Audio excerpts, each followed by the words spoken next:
नमस्कार विद्यार्थियों, कैसे हो आप सभी लोग। हम आशा करते हैं कि आप लोग बहुत ही अच्छे होंगे। जय हिंद, वंदे मातरम। सभी लोगों का दीपक लक्ष्य यूट्यूब चैनल की ऑनलाइन क्लासेज में हार्दिक स्वागत, वंदन और अभिनंदन करते हैं। हम आपके मध्य में लेकर के आए हैं हिंदी साहित्य के अंतर्गत आधुनिक काल के बहुत ही महत्वपूर्ण प्रश्नों की श्रृंखला को। ऐसे प्रश्न होंगे जो भारतवर्ष की विभिन्न परीक्षाओं में पूछे गए हैं। आप लोगों में से कोई चैनल के ऊपर पहली बार आया है तो सब्सक्राइब कर लीजिए, बेल आइकन दबा लीजिए ताकि आने वाली कक्षाओं का नोटिफिकेशन आप तक समय पर पहुंचता रहेगा। और सेशन को एक बार आप लोग लाइक कमेंट कर शेयर कर दीजिए। हम शुरुआत करते हैं आज के पहले महत्वपूर्ण प्रश्न के साथ में। क्या है? रात के उर्मे दिवस की चाह का शर हो, पंक्ति किस रचनाकार की है? मिश्र बंधु, आचार्य शुक्ल, महादेवी वर्मा, जयशंकर प्रसाद।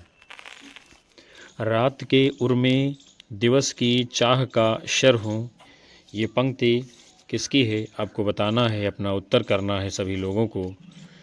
तो आपका जवाब आ रहा है विकल्प सी, तो राइट होगा, अर्थात महादेवी वर्मा की यह पंक्ति है। अगला क्वेश्चन है, निम्नलिखित में से मैथिली शरण गुप्त का कृष्ण काव्य है? द्वापर, सिद्धराज, नहुस, चंद्रहास। कौन सा है इनमें मैथिली शरण गुप्त जी का कृष्ण काव्य? तो आप लोगों का जवाब विकल्प ए आ रहा तो राइट माना जाएगा, यानी जो द्वापर रचना इनकी है ये कृष्ण काव्य के ऊपर आधारित है।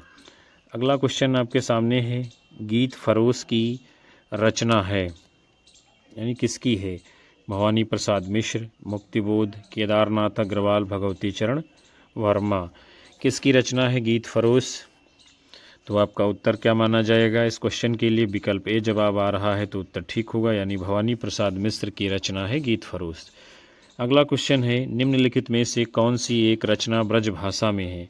ठेठ हिंदी का ठाठ, अधखिला फूल, चोखे चौपदे, रस कलश।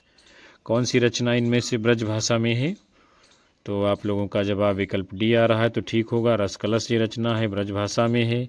और ये सभी रचनाएं किसकी हैं? अयोध्या सिंह उपाध्याय हरिऔध जी की। आगे बढ़ते हैं, आपका अगला क्वेश्चन है, चित्राधार किस कवि की कृति है? जयशंकर प्रसाद, सुमित्रानंदन पंत, सोहनलाल द्विवेदी, राम कुमार वर्मा। सभी को बताना है कि चित्राधार ये किस कवि की रचना है। तो आपका जवाब क्या होगा? विकल्प ए जयशंकर प्रसाद जी की। फिर अगला क्वेश्चन है, निराला जी द्वारा रचित कविता खंडहर के प्रति निम्नलिखित में से किस प्रकार की कविता है? प्रेम गीत, रौद्र रूपी कविता, संबोधन गीत, व्यंग्य गीत। निराला जी के द्वारा रचित खंडहर के प्रति ये किस प्रकार की कविता है? तो आपका जवाब कौन सा सही माना जाएगा? विकल्प सी, यानी ये संबोधन गीत है निराला जी का खंडहर के प्रति। फिर अगला क्वेश्चन आपके सामने है, पंचवटी खंड काव्य की रचना किस कवि के द्वारा की गई है? मैथिली शरण गुप्त, भवानी प्रसाद मिश्र, नागार्जुन, जयशंकर प्रसाद। पंचवटी खंड काव्य की रचना किस कवि के द्वारा की गई है? तो आप लोगों का सही उत्तर क्या माना जाएगा? विकल्प ए मैथिली शरण गुप्त जी की रचना है पंचवटी खंड काव्य। अगला क्वेश्चन है, जनता मुझसे पूछ रही है क्या बतलाऊं, जन कवि हूँ मैं साफ कहूँगा क्यों हकलाऊं। पंक्तियाँ किसकी हैं? रामविलास शर्मा, रांगे राघव, नागार्जुन, भवानी प्रसाद मिश्र। जनता मुझसे पूछ रही है क्या बतलाऊं, जन कवि हूँ मैं साफ कहूँगा क्यों हकलाऊं। तो इन पंक्तियों के रचनाकार कौन हैं आपको अपना उत्तर करना है। तो आपका जवाब विकल्प सी आ रहा तो ठीक होगा, अर्थात ये नागार्जुन जी की काव्य पंक्तियाँ हैं। हम लोग आगे बढ़ते हैं, अगला क्वेश्चन आपके सामने है, निम्नलिखित विकल्पों में से कौन सा एक विकल्प रचनाकार रचना की दृष्टि से गलत है? नागार्जुन युगधारा, शिवमंगल सिंह सुमन वीणा, त्रिलोचन धरती, केदारनाथ अग्रवाल युग की गंगा। कौन सी रचना और रचनाकार इनमें से गलत है? तो आपका जवाब इस क्वेश्चन के लिए आ रहा है विकल्प बी, तो राइट माना जाएगा। शिवमंगल सिंह सुमन वीणा, यही जो है गलत है, चूँकि वीणा ये रचना किसकी है? पंत जी की। नागार्जुन की युगधारा है, ठीक है। त्रिलोचन की धरती रचना है, ठीक है। और केदारनाथ अग्रवाल की युग की गंगा है, ये भी सही है। फिर अगला क्वेश्चन आपके सामने है, समरस थे जड़ या चेतन, सुंदर साकार बना था, चेतनता एक विलसती आनंद अखंड घना था। पंक्तियाँ किसकी हैं? त्रिलोचन शास्त्री, आचार्य रामचंद्र शुक्ल, नंद दुलारे वाजपेयी, जयशंकर प्रसाद। समरस थे जड़ या चेतन, सुंदर साकार बना था, चेतनता एक बिलसती आनंद अखंड घना था। तो ये जो है पंक्तियाँ किस कवि की हैं, किसने लिखा है? तो आपका उत्तर क्या होगा? विकल्प डी, यानी जयशंकर प्रसाद जी की। और ये कामायनी की पंक्तियाँ हैं। आपका अगला क्वेश्चन है, हम दीवानों की क्या हस्ती है, आज यहाँ कल वहाँ चले। पंक्तियाँ किस रचनाकार की हैं? देखते हैं हम लोग। रघुवीर सहाय, जयशंकर प्रसाद, आगे भगवती चरण वर्मा। इसकी ये काव्य पंक्तियाँ हैं, हम दीवानों की क्या हस्ती है, आज यहाँ कल वहाँ चलें। तो आप लोगों ने अपना उत्तर दिया है इस क्वेश्चन के लिए, विकल्प बी तो राइट होगा, अर्थात भगवती चरण वर्मा जी की काव्य पंक्तियाँ हैं। अगला क्वेश्चन है, खुशबू के शिलालेख कविता किस रचनाकार की है? भवानी प्रसाद मिश्र, भारत भूषण अग्रवाल, रघुवीर सहाय, सर्वेश्वर दयाल सक्सेना। खुशबू के शिलालेख ये कविता जो है किस रचनाकार की है? तो आपका उत्तर विकल्प ए आ रहा है, तो राइट माना जाएगा, अर्थात भवानी प्रसाद मिश्र जी की। अगला क्वेश्चन है, महाराणा का महत्व किसकी रचना है? जयशंकर प्रसाद, नवीन, केदारनाथ मिश्र, माखनलाल चतुर्वेदी। किसकी रचना है महाराणा का महत्व? तो आपका जवाब क्या माना जाएगा? विकल्प ए, जयशंकर प्रसाद जी की रचना है। उसके बाद में आपका अगला क्वेश्चन है, सात गीत वर्ष किसका काव्य संग्रह है? महादेवी वर्मा, धर्मवीर भारती, गिरजा कुमार माथुर, जानकी वल्लभ शास्त्री। सात गीत वर्ष ये काव्य संग्रह है और किसका है आप लोगों को बताना है। तो आपने अपना उत्तर इस क्वेश्चन के लिए दिया है विद्यार्थियों, विकल्प बी तो राइट होगा, अर्थात धर्मवीर भारती जी की रचना है सात गीत वर्ष। अगला क्वेश्चन है, नई कविता नाम का प्रचार किस रचनाकार ने किया है? रामविलास शर्मा, रांगे राघव, प्रताप नारायण त्रिपाठी। आगे कौन है नई कविता का प्रचार, यानी नई कविता नाम का प्रचार किस रचनाकार ने किया है? तो आपका उत्तर क्या होगा इसके लिए? विकल्प डी, सच्चिदानंद हीरानंद वात्स्यायन अज्ञे जी ने नई कविता नाम का प्रचार किया है। उसके बाद में आपका अगला क्वेश्चन है, माँ की कुल शिक्षा मैंने दी, पुष्प सेज तेरी स्वयं रची, सोचा मन में वह शकुंतला, पर पाठ अन्य यह अन्य कला। पंक्तियाँ किसकी हैं? प्रेमचंद, सूर्यकांत त्रिपाठी निराला, आचार्य शुक्ल, हरबंस राय बच्चन। किसकी हैं ये काव्य पंक्तियाँ? माँ की कुल शिक्षा मैंने दी, पुष्प सेज तेरी स्वयं रची, सोचा मन में वह शकुंतला, पर पाठ अन्य वो अन्य कला। ये पंक्तियाँ किसकी हैं? तो आपका उत्तर क्या होगा? विकल्प बी, सूर्यकांत त्रिपाठी निराला जी की हैं और उनकी रचना सरोज स्मृत से ली गई है। अगला क्वेश्चन आपके सामने है, सांध्य काकली किस रचनाकार की कविताओं का संग्रह है? महावीर प्रसाद द्विवेदी, नंद दुलारे वाजपेयी, कृष्ण बिहारी मिश्र, सूर्यकांत त्रिपाठी निराला। सांध्य काकली किस रचनाकार की कविताओं का ये संग्रह है? तो आपका जवाब क्या माना जाएगा इस क्वेश्चन के लिए? विकल्प डी, सूर्यकांत त्रिपाठी निराला जी। अगला क्वेश्चन है, भारतेंदुकृत तदीय सर्वस्व किसका अनुवाद है? नारद भक्ति सूत्र, ऋतु संहार, मेघदूत, आँखों की किरकिरी। रचना है तदीय सर्वस्व, जिसका अनुवाद किया है भारतेंद्र जी ने, और ये किस रचना का अनुवाद है? तो आपका जवाब क्या होगा? विकल्प ए, नारद भक्ति सूत्र का। अगला जो है क्वेश्चन आप सभी के सामने है, वस्तुओं में आध्यात्मिक छाया का भान ही छायावाद है, किस आलोचक का कथन है? जयशंकर प्रसाद, लाला भगवान दीन, राधा कृष्ण दास, नंद दुलारे वाजपेयी। वस्तुओं में आध्यात्मिक छाया का भान ही छायावाद है, ये कथन किस आलोचक का है? तो आपका जवाब क्या होगा? विकल्प डी, नंद दुलारे वाजपेयी जी का कथन है। फिर अगला क्वेश्चन है, किस प्रकार यानी किस रचनाकार की भाषा परिमार्जित खड़ी बोली है, जिसमें भाषा के दो रूप प्रांजल व्यवहारिक भाषा तथा संस्कृतनिष्ठ शास्त्रीय भाषा का प्रयोग दिखाई देता है। श्याम सुंदर दास, श्रीधर पाठक, माखनलाल चतुर्वेदी, हजारी प्रसाद द्विवेदी।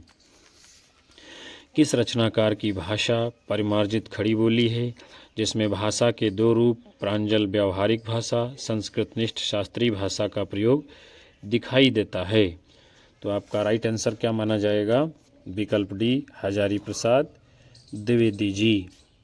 फिर अगला क्वेश्चन आपके सामने है, महादेवी वर्मा को ज्ञानपीठ पुरस्कार उनकी किस कृति के लिए मिला है? यामा, गीत पर्व, आत्मिका, नीलांबरा। महादेवी वर्मा को ज्ञानपीठ पुरस्कार उनकी किस रचना के लिए प्राप्त हुआ है? तो आपका जवाब क्या होगा? विकल्प ए, यामा काव्य के लिए। फिर जो है अगला क्वेश्चन आपके सामने है, चकमक की चिनगारियाँ किस रचनाकार की कविता है? गजानन माधव मुक्तिबोध, केदारनाथ अग्रवाल, श्रीकांत वर्मा, भवानी प्रसाद मिश्र। किसकी रचना है यानी कविता है चकमक की चिनगारियाँ? तो आपका उत्तर क्या होगा इस क्वेश्चन के लिए? विकल्प ए, गजानन माधव मुक्तिबोध की कविता है चकमक की चिनगारियाँ। आगे बढ़ते हैं, आपका अगला क्वेश्चन है, चित्राधार किस कवि की ब्रजभाषा की प्रथम कृति है? सियाराम शरणगुप्त, अयोध्या सिंह उपाध्याय हरिओद, मलिक मोहम्मद जायसी, जयशंकर प्रसाद। चित्राधार किस कवि की ब्रजभाषा की ये प्रथम रचना है?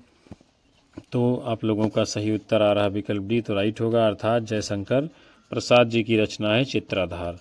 अगला क्वेश्चन है, गौतम बुद्ध की पत्नी के उज्ज्वल चरित्र के अंकन के लिए मैथिली शरणगुप्त जी ने किस ग्रंथ की रचना की है? अर्जन, द्वापर, यशोधरा, झंकार। गौतम बुद्ध की पत्नी के उज्ज्वल चरित्र के अंकन के लिए मैथिली शरणगुप्त जी ने किस ग्रंथ की रचना की है? तो आपका जवाब क्या होगा इस प्रश्न का? विकल्प सी, यशोधरा खंड काव्य की। अगला क्वेश्चन है, राम की शक्ति पूजा किसकी कविता है? महादेवी वर्मा, सुमित्रानंदन पंत, ज्योतिष प्रसाद अग्रवाल, सूर्यकांत त्रिपाठी, निराला। किसकी कविता है राम की शक्ति पूजा? तो आपका उत्तर क्या होगा? विकल्प डी, सूर्यकांत त्रिपाठी निराला जी की रचना है ये राम की शक्ति पूजा। आगे बढ़ते हैं, अगला क्वेश्चन है, निम्नलिखित में से जयशंकर प्रसाद जी की कौन सी काव्य स्मृति काव्य की श्रेणी में आती है? चित्राधार, कानन कुसुम, प्रेम पथिक, आंसू। तो जयशंकर प्रसाद जी की स्मृति काव्य की श्रेणी में आने वाली जो रचना है आपकी, उसका उत्तर क्या होगा? विकल्प डी, आंसू को जो है स्मृति काव्य कहा जाता है। अगला क्वेश्चन है, श्रीधर पाठक ने कौन सा अनुवाद ब्रज भाषा में किया? उजड़ग्राम, जासूस, ऋतु संहार, रस कलश। कौन सा अनुवाद किया है ब्रज भाषा में? तो आपका आंसर क्या माना जाएगा इस क्वेश्चन का? विकल्प ए, यानी कि उजड़ग्राम का श्रीधर पाठक जी ने ब्रज भाषा में अनुवाद किया है। आगे बढ़ेंगे, आपका अगला क्वेश्चन है, अयोध्या सिंह उपाध्याय का ग्रंथ परिप्रवास किस भाषा में लिखा गया है? खड़ी बोली, मगधी, अवधी, संस्कृत। अयोध्या सिंह उपाध्याय का ग्रंथ परिप्रवास है जो कि ये किस भाषा में लिखा गया है? तो आपका आंसर क्या माना जाएगा इस क्वेश्चन के लिए? आप लोगों का उत्तर आ रहा है विद्यार्थियों, विकल्प ए तो राइट होगा, अर्थात खड़ी बोली में लिखा गया है परिप्रवास ग्रंथ। अगला क्वेश्चन है, परिप्रवास में किस रस की प्रधानता है? रौद्र रस, करुण रस, हास्य रस, वीर रस। परिप्रवास में किस रस की प्रधानता है? तो आपका उत्तर, आपका जवाब विकल्प बी चुना हुआ है, तो राइट होगा, यानी करुण रस की प्रधानता है परिप्रवास महाकाव्य में। फिर जो है आपका अगला क्वेश्चन है, अयोध्या सिंह उपाध्याय हरिओद की किस रचना में कृष्ण महापुरुष की तरह अंकित हुए हैं? रस कलश, अधकिला फूल, परिप्रवास, पारिजात। अयोध्या सिंह उपाध्याय हरिओद की किस रचना में कृष्ण महापुरुष के रूप में अंकित किए गए हैं? तो आपका उत्तर क्या होगा? विकल्प सी, परिप्रवास महाकाव्य में। फिर आपका अगला क्वेश्चन है, साकेत महाकाव्य के रचनाकार कौन हैं? श्रीधर पाठक, सुमित्रानंदन पंत, जयशंकर प्रसाद, मैथिली शरण गुप्त। साकेत जो ये महाकाव्य है ये किसके द्वारा लिखा गया है? तो आप लोगों का जवाब यानी उत्तर आ रहा विकल्प बी तो राइट होगा, अर्थात मैथिली शरण गुप्त जी का। अगला क्वेश्चन है, भारत भारती के रचनाकार हैं भीष्म साहनी, महादेवी वर्मा, जैनेन्द्र कुमार, मैथिली शरण गुप्त। भारत भारती के रचनाकार कौन हैं? तो आपका उत्तर क्या माना जाएगा? सही जवाब कौन सा होगा? विकल्प डी, मैथिली शरण गुप्त जी की रचना है भारत भारती। फिर उसके बाद में आपका अगला क्वेश्चन है, निम्नलिखित में से कौन सा सोहनलाल द्विवेदी का काव्य संग्रह नहीं है? भैरवी, दूध बतासा, आर्द्रा, पूजा गीत। कौन सी रचना, कौन सा काव्य संग्रह सोहनलाल द्विवेदी जी का नहीं है? तो आपका उत्तर क्या माना जाएगा इस क्वेश्चन के लिए? विकल्प सी, आर्द्रा जो रचना है ये मैथिली शरण गुप्त जी की यानी सोहनलाल द्विवेदी जी की नहीं है, और भैरवी, दूध बतासा, पूजा गीत ये तीनों रचनाएं सोहनलाल द्विवेदी जी की हैं। फिर आपका अगला क्वेश्चन है, भारतेंद्र जी ने अपनी कविता गंगा वर्णन में किसका परिचय दिया है? प्रकृति चित्रण का, गाँव का, सामाजिक वातावरण का, व्यंग का। भारतेंदु हरिश्चंद्र जो कि भारतेंदु युग के रचनाकार हैं, उनकी कविता एक है गंगा वर्णन। इसमें किसका परिचय दिया गया है? तो आपका उत्तर क्या माना जाएगा इस क्वेश्चन के लिए? तो आपका जवाब आ रहा है विकल्प बी तो राइट होगा, अर्थात गाँव का चित्रण किया है। फिर आगे बढ़ते हैं, अगले क्वेश्चन को देखते हैं। निम्नलिखित में से कौन सी कविता सूर्यकांत त्रिपाठी निराला जी की नहीं है? अधकिला फूल, राम की शक्ति पूजा, सरोज स्मृति, बादल राग। निम्नलिखित में से कौन सी कविता सूर्यकांत त्रिपाठी निराला जी की नहीं है? तो आपका उत्तर कौन सा होगा इस क्वेश्चन के लिए आपको बताना है। जो कविता यानी कि निराला जी की नहीं है, तो आप सभी लोगों ने इस क्वेश्चन के लिए अपना जवाब दिया है। कौन सा सही जवाब होगा आपको बताना है। विकल्प ए तो राइट आंसर माना जाएगा, अर्थात क्या है, यानी जो कविता निराला जी की नहीं है उसका नाम है अधखिला फूल। चूँकि अधखिला फूल ये उपन्यास है किसका है? अयोध्या सिंह उपाध्याय हरिऔध जी का। आगे बढ़ते हैं हम लोग। ये क्वेश्चन अभी ऊपर का ये जो आया था, भारतेंद्र जी ने अपनी कविता में गंगा वर्णन में किसका परिचय दिया है? तो इसका उत्तर जो है विद्यार्थियों, हमें कुछ अभी शंका लग रही थी। ये जो है प्रकृति चित्रण किया गया है, बल्कि इसमें क्या है, प्रकृति चित्रण है, इसमें गांव का चित्रण नहीं किया गया है। चलिए आगे बढ़ते हैं। अगला क्वेश्चन हम लोग देखते हैं, नवीन उपनाम से कौन कवि प्रसिद्ध हैं? माखनलाल चतुर्वेदी, बालकृष्ण शर्मा नवीन, नंद दुलारे वाजपेयी, श्याम सुंदर दास। कौन नवीन के नाम से प्रसिद्ध हैं? तो आपका सही जवाब कौन सा होगा? विकल्प बी, बालकृष्ण शर्मा नवीन। अगला क्वेश्चन जो है आप सभी के सामने है, द्वंद्व गीत ये जो है किसका काव्य संग्रह है? माखनलाल चतुर्वेदी, रामधारी सिंह दिनकर, अयोध्या सिंह उपाध्याय हरिऔध, भारतेंदु हरिश्चंद्र। द्वंद्व गीत ये काव्य संग्रह है, किसका काव्य संग्रह है? तो आपका जवाब क्या माना जाएगा इस क्वेश्चन के लिए?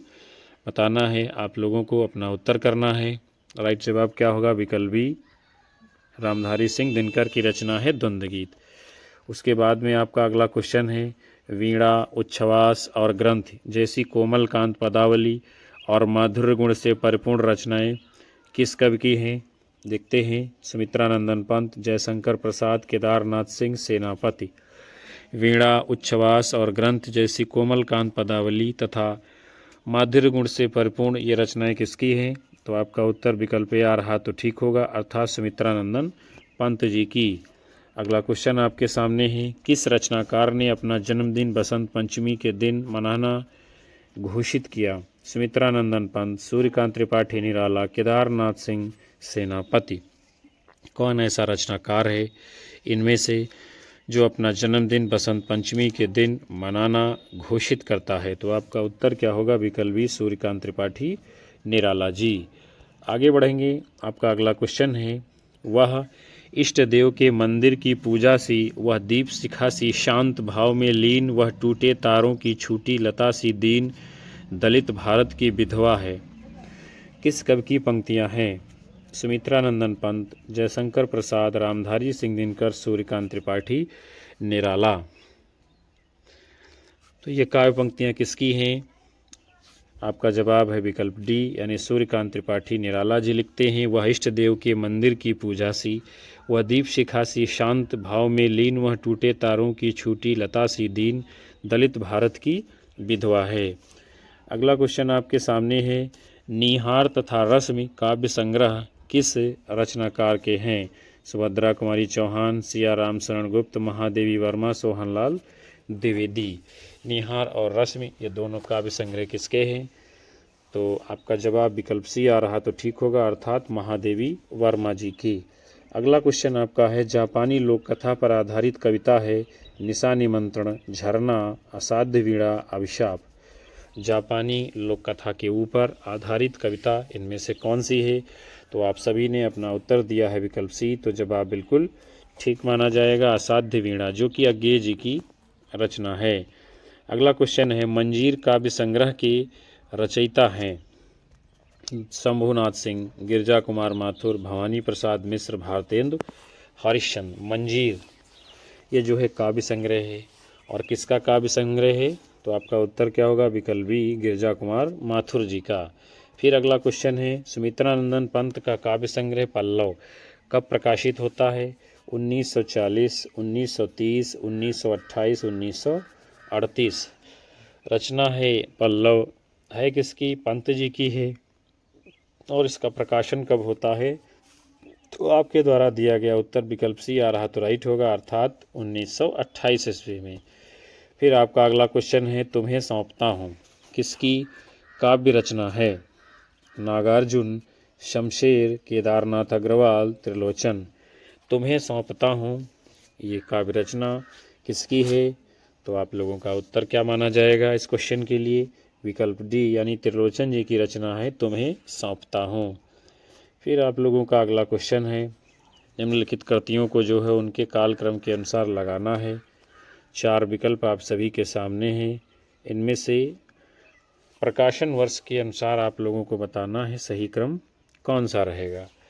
तो क्वेश्चन नंबर 342 के लिए आपका जवाब आ रहा विकल्प बी, तो राइट माना जाएगा, अर्थात पहले भारत भारती, उसके बाद साकेत, उसके बाद यशोधरा और उसके बाद में जय भारत रचना का प्रकाशन होता है। आगे बढ़ते हैं, अगले क्वेश्चन को देखते हैं। निम्नलिखित रचना तथा रचनाकारों में असंगत युग्म का चयन कीजिए, यानी गलत की पहचान करनी है।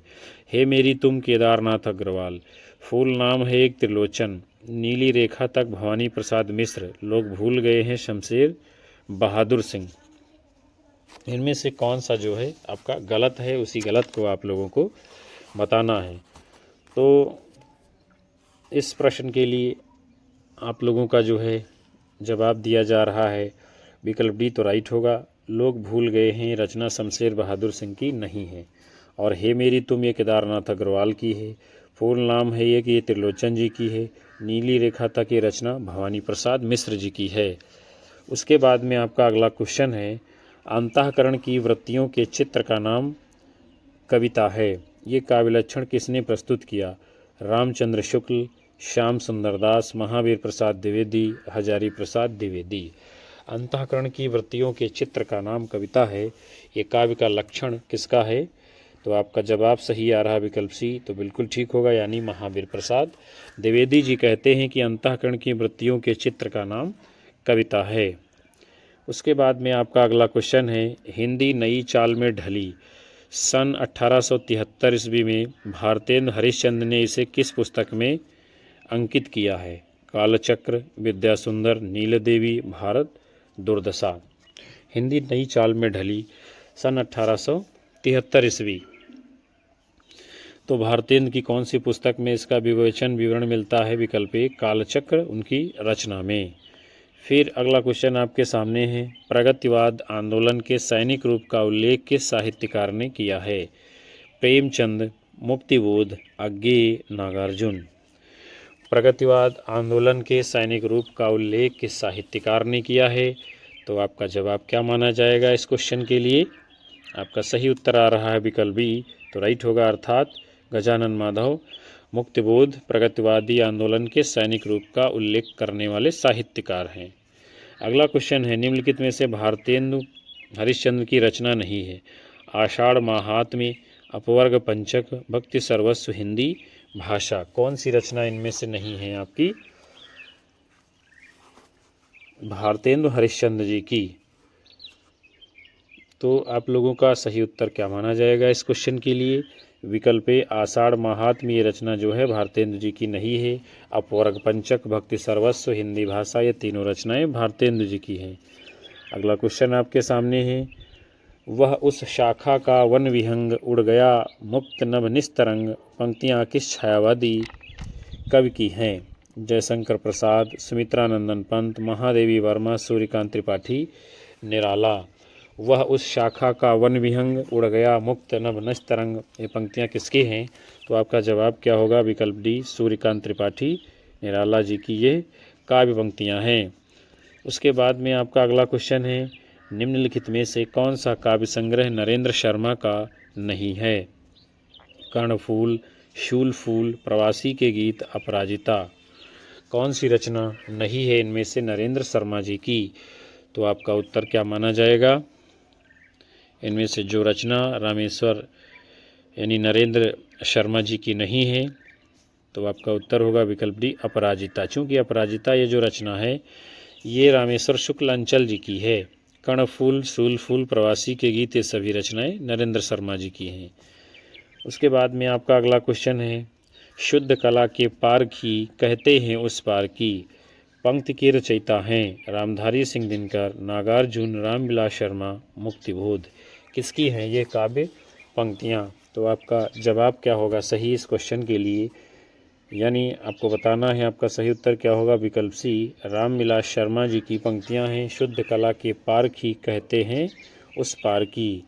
उसके बाद में आप लोगों का अगला क्वेश्चन है, लीक पर वे चलें जिनके चरण दुर्बल और हारे हैं, हमें तो हमारी आत्मा से बने ऐसे अनिर्मित पंथ प्यारे हैं।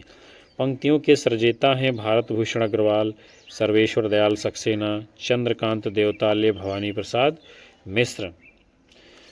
किसकी हैं ये काव्य पंक्तियाँ? लीक पर वे चलें चरण जिनके चरण दुर्बल और हारे हैं, हमें तो जो हमारी यात्रा से बने ऐसे अनिर्मित पंथ प्यारे हैं। तो आप लोगों के द्वारा दिया गया उत्तर आ रहा विकल्प बी, तो राइट होगा। सर्वेश्वर दयाल सक्सेना जी की यह काव्य पंक्तियाँ हैं। आपका अगला क्वेश्चन है, एक दिन बोलेंगे पेड़। काव्य कृति के रचनाकार हैं अरुण कमल, मंगलेश डबराल, राजेश जोशी, उदय प्रकाश। किसकी रचना है एक दिन बोलेंगे पेड़?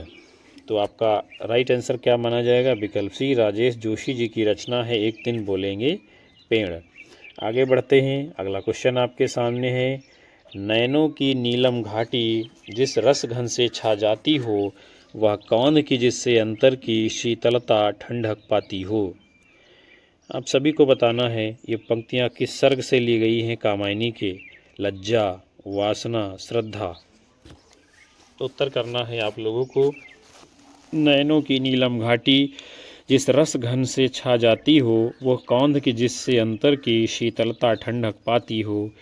ये पंक्तियाँ जो है कामायनी के किस सर्ग से ली गई हैं? तो आप लोगों का राइट आंसर क्या माना जाएगा? विकल्प ए, लज्जा सर्ग से ली गई हैं। और कामायनी महाकाव्य किसका है? जयशंकर प्रसाद जी का। उसके उपरांत आपका अगला क्वेश्चन है, नई कविता के विषय में असत्य कथन है उसे आपको बताना है। इसमें नए भावबोधों की अभिव्यक्ति हुई है, इसमें जीवन के प्रति आस्था दिखाई पड़ती है। नई कविता के रचयिताओं में अधिकांश प्रगतिवाद और प्रयोगवाद के खेमे में रह चुके हैं। ये कविता ह्रासोन्मुख मध्यम वर्गीय समाज का चित्र है। देखते हैं जो है क्या मामला है इसमें, कौन सा गलत है नई कविता के विषय में। तो आप लोगों के द्वारा दिया गया आंसर इस क्वेश्चन के लिए आ रहा विकल्प डी, तो राइट होगा। यही नई कविता के विषय में सही नहीं है। और इसमें नए भावबोधों की अभिव्यक्ति हुई है, सही है। इसमें जीवन की प्रति आस्था दिखाई देती है, सही है। और नई कविता में रचनाओं में अधिकांश प्रगतिवाद और प्रयोगवाद खेमे के कवि रह चुके हैं, ये भी बात सत्य है। उसके बाद आपका अगला क्वेश्चन है, छायावाद बड़ी सहृदयता के साथ प्रभाव साम्य पर ही विशेष लक्ष्य रख कर चला है। छायावाद के संबंध में ये कथन किसका है? आचार्य रामचंद्र शुक्ल, आचार्य नंद दुलारे वाजपेयी, आचार्य हजारी प्रसाद द्विवेदी, डॉक्टर शांतिप्रिय द्विवेदी। कथन किसका है ये? तो आपका उत्तर क्या माना जाएगा विद्यार्थियों? विकल्प ए आचार्य रामचंद्र शुक्ल जी कहते हैं कि छायावाद बड़ी सहृदयता के साथ प्रभाव साम्य पर ही विशेष लक्ष्य रखकर चलता है। अगला क्वेश्चन आपके सामने है, तार सप्तक का प्रकाशन काल है 1943, 1951, 1950, 1959। तार सप्तक रचना का प्रकाशन काल क्या है? तो आपका उत्तर क्या माना जाएगा? विकल्प ए 1943 ईस्वी में। कई बार इस प्रश्न को आपके समक्ष कराया जा चुका है। अगला क्वेश्चन है, अयोध्या सिंह उपाध्याय हरिओद द्वारा रचित ठेठ हिंदी का ठाठ किस विधा की रचना है? काव्य, नाटक, उपन्यास, अनुवाद। अयोध्या सिंह उपाध्याय हरिओद जी के द्वारा रचित ठेठ हिंदी का ठाठ ये किस विधा की रचना है? तो आपका उत्तर क्या माना जाएगा इस क्वेश्चन के लिए? विकल्प सी अर्थात ये हरिओद जी का उपन्यास है। अगला क्वेश्चन है, निम्नलिखित में से कौन सी रचना सर्वेश्वर दयाल सक्सेना जी की नहीं है? पागल कुत्तों का मसीहा, खूंटियों पर टंगे लोग, काठ की घंटियां, एक शहर की मौत। कौन सी रचना है जो सर्वेश्वर दयाल सक्सेना जी की नहीं है? तो आपका उत्तर क्या होगा? विकल्प डी एक शहर की मौत ये रचना सक्सेना जी की नहीं है। पागल कुत्तों का मसीहा, खूंटियों पर टंगे लोग, काठ की घंटियां ये तीनों रचनाएं सर्वेश्वर दयाल सक्सेना जी की हैं। अगला क्वेश्चन है, मंगलेश डबराल का कविता संग्रह है ठेले पर हिमालय, पहाड़ पर लालटेन, घास में दुबका आकाश, हरी घास पर क्षण भर। इनमें से मंगलेश डबराल जी का कविता संग्रह कौन सा है? तो आप लोगों के द्वारा दिया गया उत्तर आ रहा विकल्प भी तो राइट होगा, यानी पहाड़ पर लालटेन ये रचना किसकी है? कविता संग्रह किसका है? मंगलेश डबराल जी का। फिर आपका क्वेश्चन है, प्रयोग अपने आप में इष्ट नहीं है, वह साधन है। प्रयोग द्वारा कवि अपने सत्य को अच्छी तरह जान सकता है और अधिक अच्छी तरह अभिव्यक्त कर सकता है। वस्तु और शिल्प व दोनों क्षेत्रों में प्रयोग फलप्रद होता है। ये कथन किसका है? भवानी प्रसाद मिश्र, नरेश मेहता, अज्ञेय, रघुवीर सहाय। प्रयोगवाद के विषय में ये कथन किसका है? तो आपका उत्तर क्या होगा विद्यार्थियों? विकल्प सी सच्चिदानंद हीरानंद और तत्सायन अज्ञेय जी का ये कथन है प्रयोगवाद के विषय में। अगला क्वेश्चन आपके सामने है, पंत जी की रचनाओं में वीणा पल्लव दोनों में अंग्रेजी कविताओं के लिए हुए भाव और अंग्रेजी भाषा के लाक्षणिक प्रयोग बहुत मिलते हैं। कथन किसका है? Doctor Nagendra, Ramchandra Shukla, Ramvilas Sharma, doctor Bachchan Singh. पंत जी की रचनाओं में वीणा और पल्लव दोनों में अंग्रेजी कविताओं लिए हुए भाव और अंग्रेजी भाषा के लाक्षणिक प्रयोग बहुत मिलते हैं। तो आपका उत्तर क्या होगा इस प्रश्न के लिए? विकल्प बी आचार्य रामचंद्र शुक्ल जी।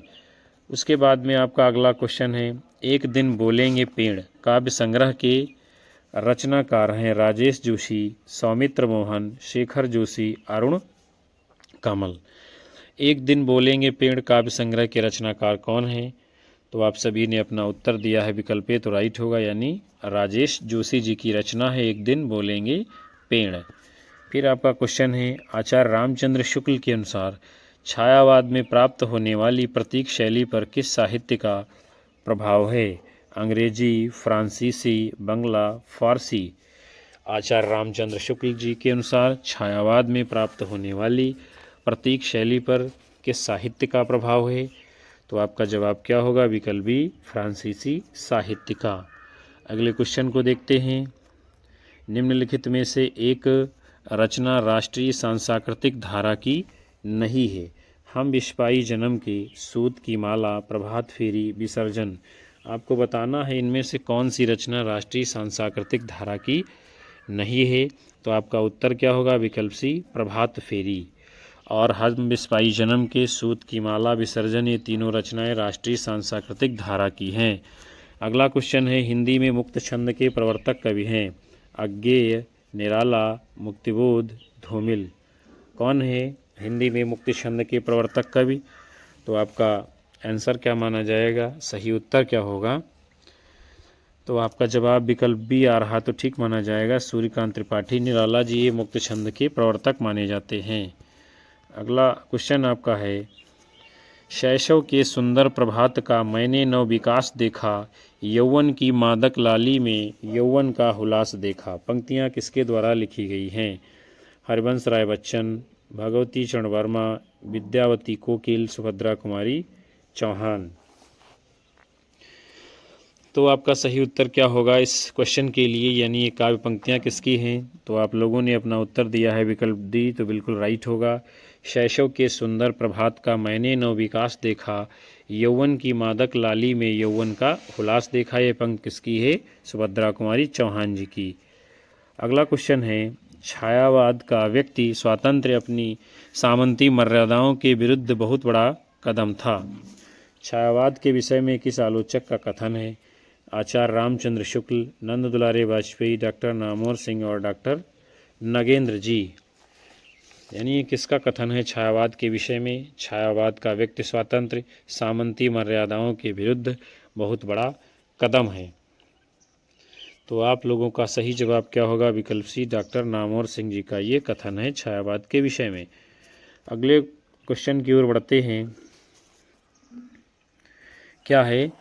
नवगीत विधा से संबंधित कृति जहाँ दर्द जहाँ नीला है के रचनाकार हैं? वीरेंद्र मिश्र, कुंवर बेचैन, रविंद्र भ्रमर, शंभुनाथ सिंह। यानी नवगीत विधा की रचना है दर्द जहाँ नीला है, और इसके रचनाकार कौन है ये आपसे पूछा जा रहा। तो आपका उत्तर क्या होगा इस क्वेश्चन के लिए? विकल्प डी, शंभुनाथ सिंह जी का ये संग्रह है दर्द जहाँ नीला है। फिर अगला क्वेश्चन है प्रयोगवाद हिंदी में बैठे ठाले का धंधा बनकर आया। प्रयोक्ताओं के पास न तो कोई काव्य संबंधी कौशल था और न किसी प्रकार की कथनीय वस्तु। ये कथन किसका है? डॉक्टर नंद दुलारे Vajpayee, doctor Nagendra, doctor Ramvilas Sharma, doctor Jagdish गुप्त। प्रयोगवाद हिंदी में बैठे ठाले का धंधा बनकर आया था। प्रयोक्ताओं के पास न तो काव्य संबंधी कोई कौशल था और न किसी प्रकार की कथनीय वस्तु। ये कथन किसका है प्रयोगवाद के विषय में? तो आपका जवाब क्या होगा? विकल्प ए, डॉक्टर नंद दुलारे वाजपेयी जी। उसके बाद में आपका अगला क्वेश्चन है कृषक क्रंदन इनमें से किसकी काव्यकृति है? राम नरेश त्रिपाठी, राम कुमार वर्मा, गया प्रसाद शुक्ल स्नेही, मैथिली शरण गुप्त। कृषक क्रंदन इनमें से किसकी काव्यकृति है, किसकी रचना है? तो आपका जवाब क्या होगा? विकल्प सी, गया प्रसाद शुक्ल स्नेही जी की रचना है कृषक क्रंदन। अगला क्वेश्चन है हिंदी नई चाल में ढली भारतेंद्र जी की यह पंक्ति उनकी किस रचना से ली गई है? भारत दुर्दशा, कालचक्र, अंधेर नगरी, बादशाह दर्पण। हिंदी नई चाल में ढली यह पंक्ति है उनकी किस रचना से ली गई है? तो आपका जवाब क्या माना जाएगा? विकल्प बी, कालचक्र रचना से। अगला क्वेश्चन है आपका वे धर्म में विशिष्ट अद्वैतवादी, विचारों में गांधीवादी और साहित्य में अविधावादी हैं। ये कथन मैथिली शरण गुप्त के लिए किसने कहा है? तो चलिए देखते हैं हम लोग किसने कहा है ये कथन। आपके विकल्प हैं डॉक्टर गणपत चंद्र गुप्त, हजारी प्रसाद द्विवेदी, डॉक्टर बच्चन सिंह और रामचंद्र शुक्ल। तो उपयुक्त कथन ये किसका है? आपका राइट जवाब होगा विकल्प सी, डॉक्टर बच्चन सिंह जी का। उसके बाद में हम लोग जो है अगले क्वेश्चन की ओर बढ़ते हैं। निम्नलिखित में से कौन सा काव्य संग्रह नागार्जुन का नहीं है? युग की गंगा, युग धारा, प्यासी पथराई आंखें तुमने कहा था। इनमें से कौन सा काव्य संग्रह नागार्जुन जी का नहीं है? तो आपने अपना उत्तर दिया है विकल्प ए, युग की गंगा। तो राइट होगा क्योंकि युग की गंगा ये केदारनाथ अग्रवाल जी का काव्य संग्रह है, और बाकी युगधारा, प्यासी पथराई आंखें तुमने कहा था, ये सभी काव्य संग्रह नागार्जुन जी के हैं। उसके बाद आपका अगला क्वेश्चन है सागर मुद्रा इनमें से किसकी कृति है? शमशेर बहादुर सिंह, अज्ञेय, कुंवर नारायण हरिवंश हरिनारायण व्यास। किसकी कृति है ये? सागर मुद्रा। तो आपका जवाब क्या माना जाएगा? विकल्प बी यानी सच्चिदानंद हीरानंद वात्स्यायन अज्ञेय जी का ये काव्य संग्रह है सागर मुद्रा।